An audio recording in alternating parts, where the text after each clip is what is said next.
एक लड़की जो अपने हस्बैंड के ऊपर शक करती है बाय फिजिकल टाइमिंग, समहाउ उसके सेलफोन में से कुछ उसको ऐसा मिलता है जो उसके शक को यकीन में बदल देता है। वो आदमी जिस लड़की से उसकी एक बेटी भी है, वो आदमी अपनी कंपनी के स्टाफ वर्कर के साथ सेटिस्फेक्शन लेता है और ये चीज़ उसकी बीवी को पता चल जाती है और इस चीज़ को बर्दाश्त ना करते हुए उनके बीच माहौल इतना गर्म हो जाता है, बात इतनी आगे बढ़ जाती है तो वो अपने घर में खड़ी 4 गाड़ियों में से एक अपनी कंपनी की गाड़ी में बैठती है V8 में और गुस्से से अपने घर से निकल जाती है। तो घर से निकलने के बाद वो एक प्राइवेट जगह पे पहुंचती है।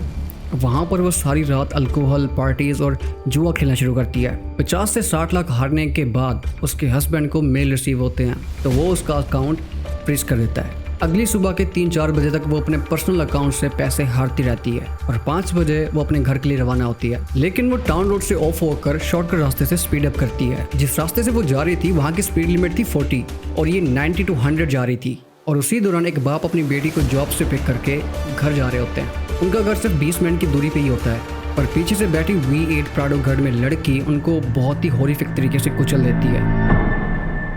तो कौन है ये प्राडो गर्ल और इस बड़े हादसे की होने की वजह क्या है, इस वीडियो में जानते हैं। Hello everyone, my name is mister लड़का। Let's start with basic.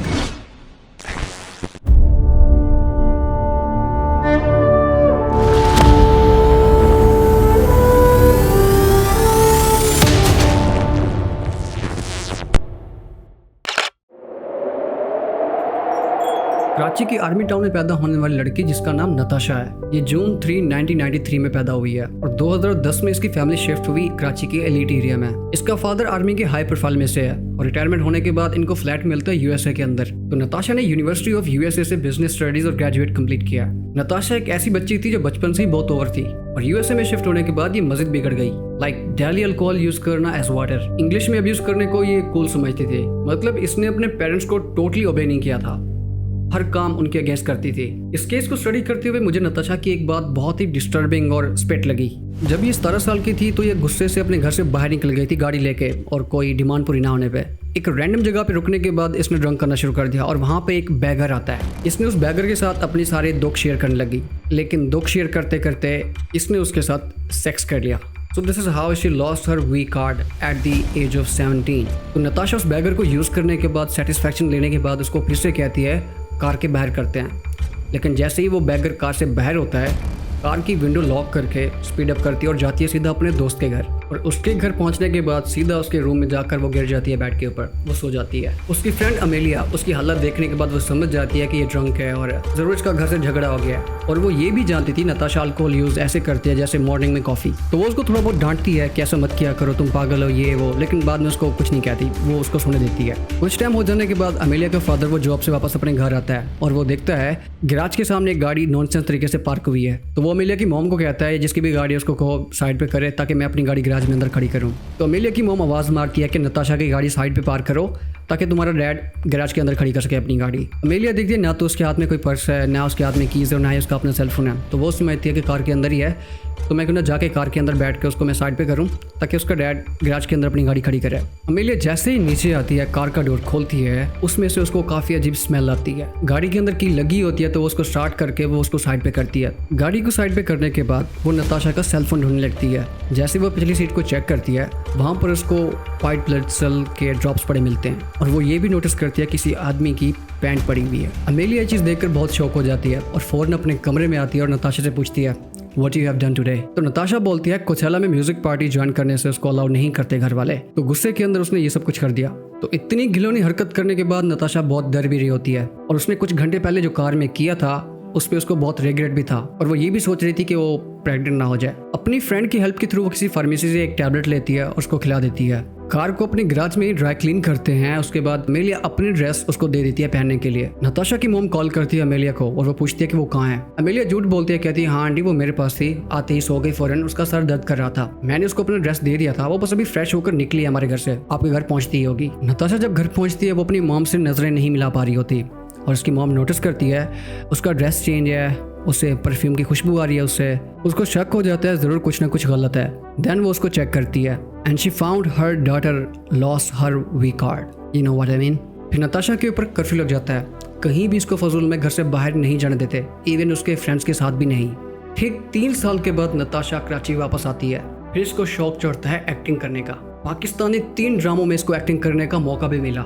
मेरा साईं, मेरी भाभी मेरी सहेली एंड लास्ट वन जिंदगी गुलजार है। लेकिन टाइम पे कभी ना आना और अब्यूजिव रैंट करना डायरेक्टर्स के ऊपर, इस वजह से ये एक्ट्रेस बनने का मौका भी खो देती है और कोई भी डायरेक्टर्स के साथ काम करने को राजी नहीं होता और फिर ऐसे इसकी जगह रिप्लेस किया जाता है इन 3 एक्टर्स को। नताशा जब पाकिस्तान की ड्रामा इंडस्ट्री से कॉन्टैक्ट में थी तब इसका कॉन्टैक्ट गुल अहमद बायो फिल्म्स लिमिटेड से भी था, जिसका सीईओ दानिश इकबाल था। फिर नताशा और दानिश इकबाल की मीटअप होने शुरू हो जाए। ये आदमी पाकिस्तान का वेल बिजनेसमैन है जो ओन करता है metro capital private limited, JSDN electric limited and last one Gul Ahmad bio films limited companies को। नताशा और दानिश की दोस्ती प्यार में कन्वर्ट हो जाती है, फिर इनकी शादी होती है। नताशा और दानिश की शादी के बाद नताशा के डैड की मेजर सपोर्ट की वजह से 6 कंपनीज और स्टैब्लिश्ड होती हैं। Swift storage and services, metro power company limited, metro solar company limited, metro property network private limited, metro storage services and last one Gul Ahmad bio films. In 6 companies के director सीधा बन जाती है नताशा और इसके भी अलावा 2 और कंपनीज होती हैं जिसकी ये चीफ एग्जीक्यूटिव बनती है।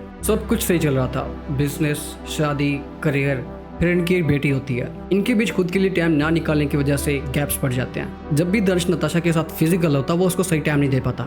ऐसे नताशा को शक होने लगता है कि इसका किसी और के साथ अफेयर है, क्योंकि प्राइवेट टाइम के अंदर एक पार्टनर ही दूसरे पार्टनर को अच्छे से जानता है, तो वो दानिश के ऊपर नजर रखने लगती है। दानिश के खिलाफ आपको कई अफेयर्स मिल जाएंगे कि वो कैसे मैनेजर और स्टाफ के साथ कैसी कैसी हरकतें करता था उनको प्रमोट करने की फेस पे। और ऐसे ही एक लड़की जो JSDN की स्टाफ मेंबर थी, शी वॉज मैरिड और उसने दानिश को एक्सपोज किया था और उसके मुंह खोलने पे उसको उस कंपनी से फायर कर दिया गया। ऑन अगस्त 2, 2024 दानिश का सेलफोन रिंग होता है। दानिश फौरन कॉल पिक करता है और 3 से 4 बार हेलो हेलो बोलता है, लेकिन उसको अपने सेलफोन के एयर स्पीकर से आवाज़ नहीं आती क्योंकि उसके सेलफोन से एयरपॉड्स कनेक्टेड होते हैं और वो होते हैं नताशा के। नताशा सुनती है कोई लड़की बोल रही है, आप कहाँ रह गए हो, मैं कब से आपका वेट कर रही हूँ, आप अभी तक नहीं पहुँचे।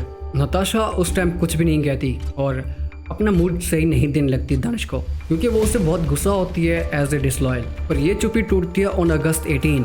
इनके बीच बहस और गुस्सा बहुत बढ़ जाता है। नताशा कहती है मैं तुम्हें छोड़ूंगी नहीं, मैं तुम्हारी कंपनीज के शेयर खरीद लूंगी या तो मैं उन्हें बर्बाद कर दूंगी। और इनके बीच बहुत एब्यूज भी होता है, तो दानिश नताशा के ऊपर हाथ उठाता है। नताशा को इतना गुस्सा आता है वो घर में खड़ी 4 पर्सनल गाड़ियों, उसके अपनी मर्सिडीज, उसके हस्बैंड की BMW और उसकी बेटे की स्विफ्ट, लेकिन एक चौथी गाड़ी खड़ी होती है लैंड क्रूजर V8, वो होती है कंपनी के नाम के। वो उसके अंदर बैठ के निकल जाती है अपने घर से इन रेज मूड। वो जाके पहुंचती है सीधा एक प्राइवेट प्रॉपर्टी पे और यहाँ पर कोई भी एक आम आदमी नहीं जा सकता।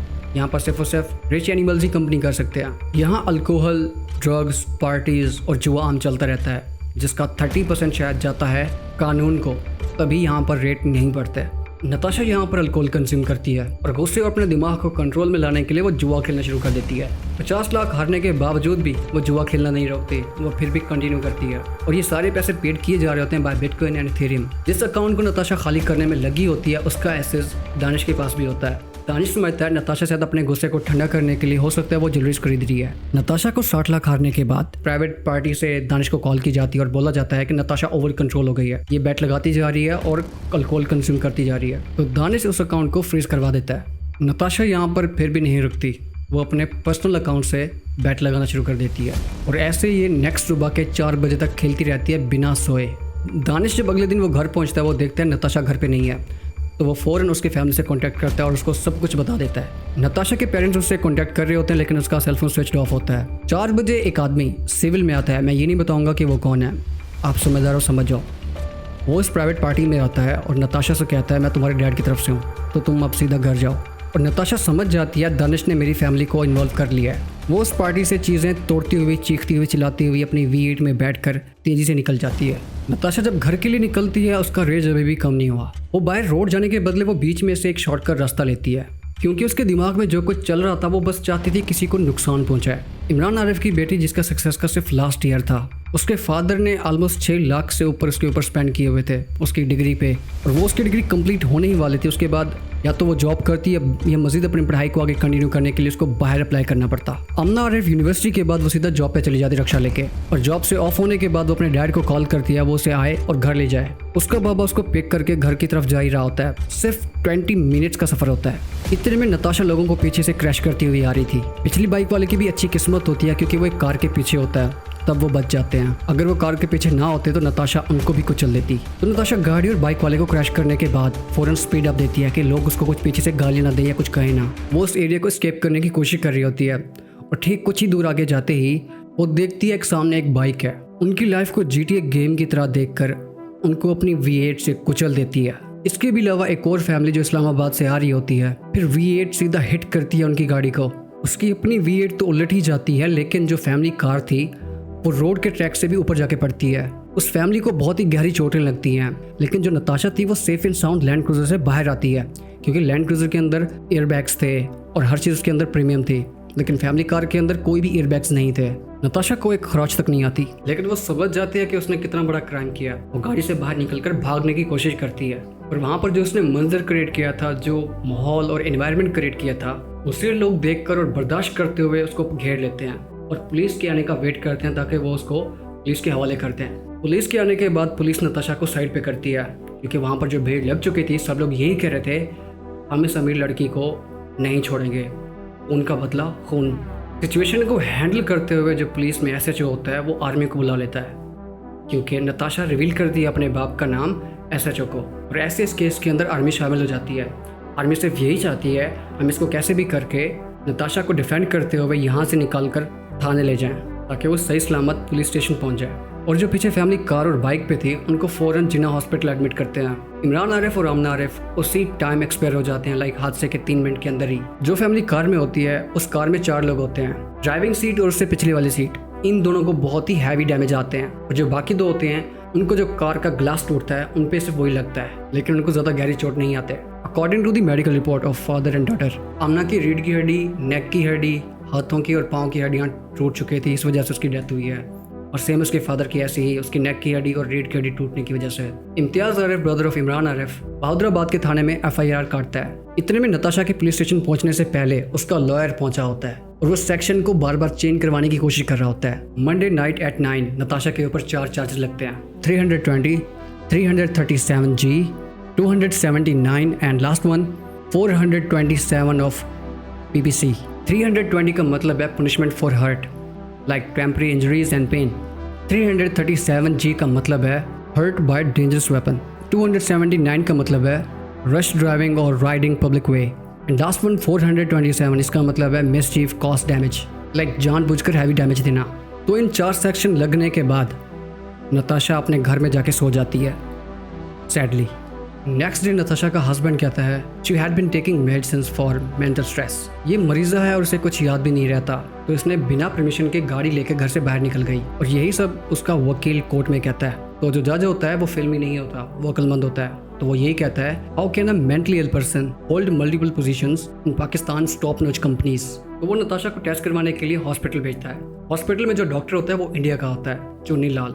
वो जब उसको चेक करता है he was mentally and physically normal, किसी भी किस्म की उसमें इलनेस नहीं होती। तो ऐसे नताशा के वकील ने 14 दिन की मोहलत मांगी होती है, लेकिन जज उसको डिक्लाइन करता है। आल्सो उसके ऊपर चार्जेस लगाता है कि नताशा के पास पाकिस्तान का ड्राइविंग लाइसेंस नहीं है। जज जो है वो किसी किस्म का भी कोऑपरेट करने पे तैयार नहीं होता। वो कहता है मैं मुजरम को सज़ा दे के ही रहूँगा।